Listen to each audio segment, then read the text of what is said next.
বিষয়ক সম্পাদক শুধু দর্শক আমরা জাতীয় প্রেস ক্লাবের সামনে দেখতে পাচ্ছি হিজবুত তাওহীদের নারী সদস্যদের উপর হামলা ও নির্যাতনের প্রতিবাদে মানববন্ধন ও বিক্ষোভ মিছিল আমরা দেখতে পাচ্ছি আয়োজনে নারী বিভাগ হিজবুত তাওহীদ এবং কেন্দ্রীয় কমিটির নেতৃত্বে তারা আজকে জাতীয় প্রেস ক্লাবের সামনে তারা একটি বিশাল মানববন্ধন করছে। আমি Khandakar Masuduzzaman, Tara news BD, TNB, SSJR TV, Kerala TV, কেজার টিভি, সেই সাথে তারা নিউজ বিডি.com-এর সম্পাদক ও প্রকাশক হিসেবে ধারাবাহিকভাবে যে কাজগুলি আমরা সাধারণত করে থাকি, ঠিক তারই ধারাবাহিকতায় আমরা আজও হিজবুত তাওহীদের নারী সদস্যদের ওপর হামলা ও নির্যাতনের প্রতিবাদে মানববন্ধন ও বিক্ষোভ মিছিলটি আমরা তার আগে যে সমাবেশ হচ্ছে সেটা আমরা দেখে যাচ্ছি।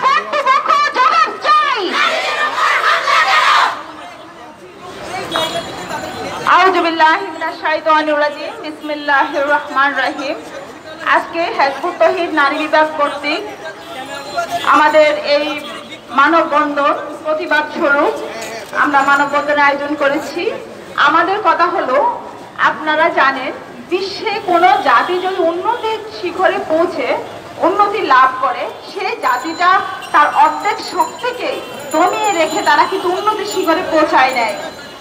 যে জাতিটা, যে গোষ্ঠীটা উন্নতি হয়েছে সেইখানে আমরা খবর নিলে দেখব যে নারীদের কি পরিমাণ ভূমিকা ছিল।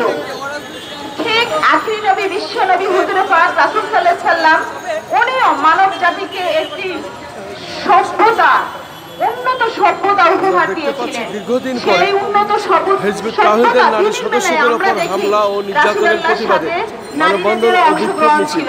মূলত হিজবুত তাওহীদ এর আগে তারা খুব ঘন ঘন মানববন্ধন এবং সংবাদ সম্মেলন করত, এর মাঝে দীর্ঘদিন তাদের কোনো যোগাযোগ বা তারা কোনো বিক্ষোভ সমাবেশ বা মানববন্ধন কোনো কিছু করতো না।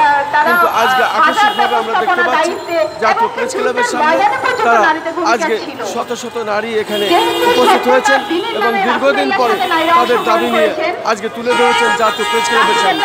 আমি দেখতে পাচ্ছি হিজবুত তাওহীদের নারী সদস্যদের উপর হামলা ও নির্যাতনের প্রতিবাদে মানববন্ধন ও বিক্ষোভ মিছিল চলছে।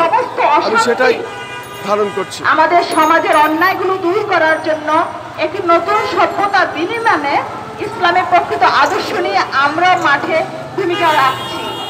আমরা যখনই এই সমাজে মাঠে কাজে সভা সেমিনারে আমাদের নারীরা বিভিন্নভাবে আমাদের কার্যক্রমগুলো আমরা চালিয়ে যাচ্ছি, তখনই একদল ধর্মান্ধ গোষ্ঠী, যে ধর্ম ব্যবসায়ীদের উস্কানিতে যারা ধর্মগোষ্ঠী, যারা ধর্মান্ধ, যারা তাদের কথা শুনে শুনে আমাদের উপরে ক্ষিপ্ত হয়ে আছে, সেই ধর্মান্ধ, সে উগ্রবাদী গোষ্ঠী আমাদের নারীদের উপর বারবার হামলা চালিয়ে আসছে।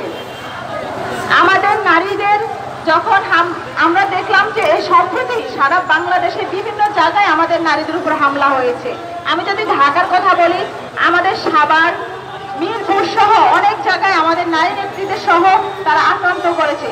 পরিস্থিতি এত অবনতি হয়েছে, পরবর্তীতে প্রশাসন সহযোগিতা নিয়ে আমাদের এই সমস্যাগুলোকে সমাধান করা লাগছে। তা আমাদের কথা হলো, এই সমাজ পরিবর্তনের জন্য আমরা দাঁড়িয়েছি, সমাজের কল্যাণের জন্য আমরা মাঠে দাঁড়িয়েছি। সেখানে আমাদেরকে কারা বিরোধিতা করতেছে?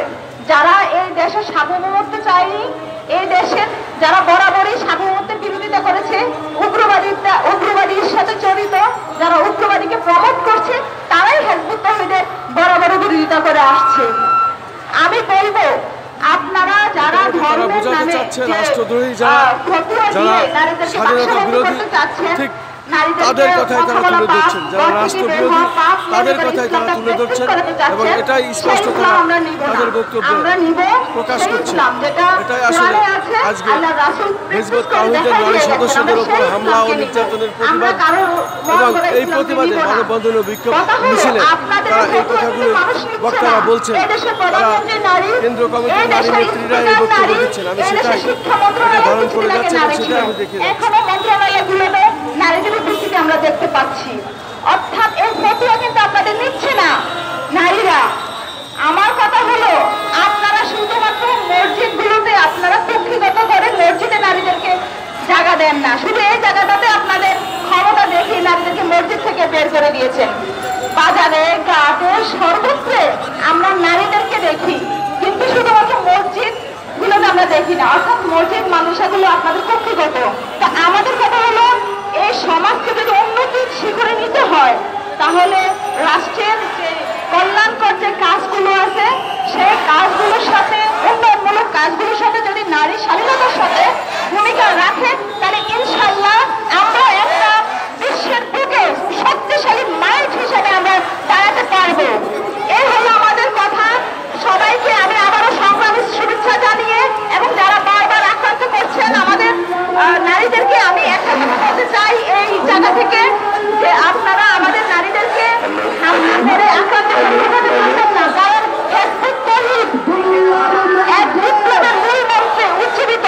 সুতরাং আমরা আমাদেরকে দমিয়ে রাখার চেষ্টা করে লাভ নাই। আমরা ধর্মতত্ত্ব শিক্ষা পেয়েছি, আজকে ইসলাম সম্পর্কে পরিষ্কার। সুতরাং যেহেতু আমরা ইসলাম সম্পর্কে পরিষ্কার, আমরা জানি মানবতার কল্যাণে, রাষ্ট্রের কল্যাণে, মানুষের কল্যাণে যদি আমার জীবনে যায় তাহলে মৃত্যু হবে আমাদের শহীদ মৃত্যু। অযথা আমাদের বিরুদ্ধে লেগে লাভ নাই। আর যারাই বরাবর আমাদের উপরে এভাবে আক্রান্ত করছেন তারা দেশের শত্রু, মানবতার শত্রু। তারা উগ্রবাদীকে প্রমোট করছেন, জঙ্গিবাদীকে প্রমোট করছেন। তো আমি সব মাননীয় প্রধানমন্ত্রী এবং সরকার উদ্বোধন প্রশাসন প্রতি দৃষ্টি আকর্ষণ করছি। আমরা চাই নিরাপদ একটা সুন্দর পরিবেশ চাই, যেন আমরা মানুষের কল্যাণে, সমাজের কল্যাণে আমাদের মেয়েরা ভূমিকা রাখতে পারে।